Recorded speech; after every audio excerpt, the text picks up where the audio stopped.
In China, the headlines are going from bad to worse. The economy is in decline, investors are dumping shares, the Hong Kong market is suffering, and a panicked Beijing is working on a rescue package. Amid all this turmoil, a familiar face is at work. Jack Ma of the Alibaba fame, who was later persecuted by Beijing. Now, Jack Ma and his allies are back in action. They're buying Alibaba shares. In recent months, Jack Ma has bought shares worth $50 million. His co-founder, Joe Tsai, is also buying. Tsai is the current chairman of Alibaba. Reports say he's picked up shares worth $151 million. So taken together, the total investment is around $200 million. Alibaba, the company, is worth $171 billion. So a $200 million investment may seem small, yet it is creating a lot of buzz. There's curiosity over why Jack Ma and Joe Tsai are doing this. And they haven't spoken about it. But when founders reinvest in their own company, it usually means two things. One purpose is consolidation. After this purchase, Ma and Tsai have become Alibaba's largest shareholders. Do you know who held this position before? SoftBank, the Japanese investment giant. So now Jack Ma and Joe Tsai have replaced SoftBank, most likely to strengthen their grip on Alibaba, the company they built. That could be the first reason. The second one could be the business itself. Even if the investors have doubts, the founders believe in Alibaba's potential. So they buy some shares as a mark of confidence. And with this, Jack Ma and Joe Tsai could be sending a signal that despite all the upheaval, Alibaba remains strong. Which is also important because recent years have not been kind to this company. Beijing has targeted Alibaba. In 2021, Chinese officials fined it. They said Alibaba is behaving like a monopoly, so it was slapped with a fine, a whopping $2.8 billion.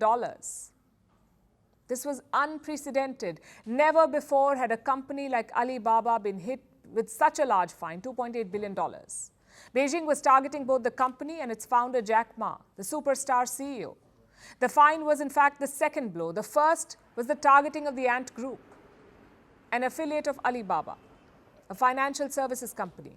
In 2020, the Ant Group was about to go public with the world's biggest IPO. The company was valued at over $300 billion, but China torpedoed it. Its crackdown tanked the IPO. Jack Ma came under scrutiny. He was forced to give up control of the Ant Group. And since that crackdown, Jack Ma has been out of public eye, in a self-imposed exile of sorts. Before the crackdown, he never shied away from the spotlight. He was famous for concerts like these. Every year, Jack Ma performed for his employees. He dressed up like famous rock stars, the likes of Michael Jackson. His performances were world famous. Jack Ma was China's most celebrated entrepreneur. Beijing's crackdown hit his reputation and pushed him out of the spotlight. So this share purchase is like a comeback of sorts. And the markets agree. When the news became public, Alibaba's share price shot up. It gained $13 billion in value. So in a sinking market, Alibaba shares are outliers.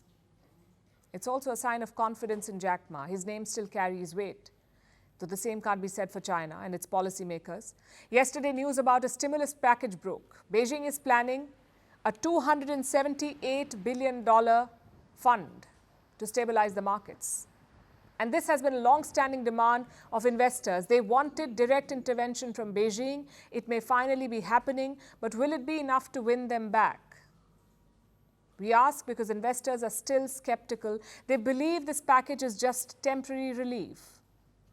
They want more from Beijing.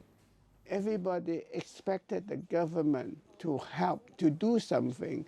Of course, in addition to the crackdown on the big tech, on tutor schools, there has been a big slump in the property markets. Property market has been in the doldrums for 2 years now, and many private developers are on the verge of bankruptcy. So the government only launched piecemeal assistance and piecemeal measures, and the market was really disappointed. So there's a trust deficit, and this is what you get when you persecute industry titans. China is just paying the price for the mistake of its leaders.